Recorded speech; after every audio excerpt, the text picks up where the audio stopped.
The IV characteristics of a two wires X and Y at constant temperatures are shown in the figure. The two wires have equal lengths and diameters. Which of them is made up of material of larger resistivity? यहाँ पर अगर हम इस graph का slope निकालना चाहें तो slope क्या होगा? Quantity on Y axis on quantity on X axis यानी आई बाई वी, और आई बाई वी क्या होता है? रेजिस्टेंस का रेसिप्रोकल यानी 1/r। यहाँ से हम बोल सकते हैं कि slope is equal to 1/r या फिर r is equals to 1 slope.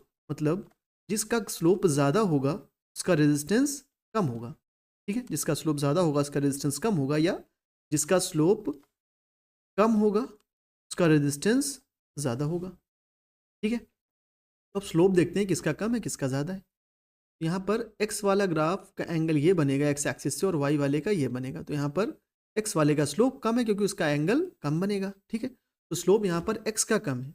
Slope of x is less than slope of y, और स्लोप का इनवर्स रिलेशन है रेजिस्टेंस के साथ।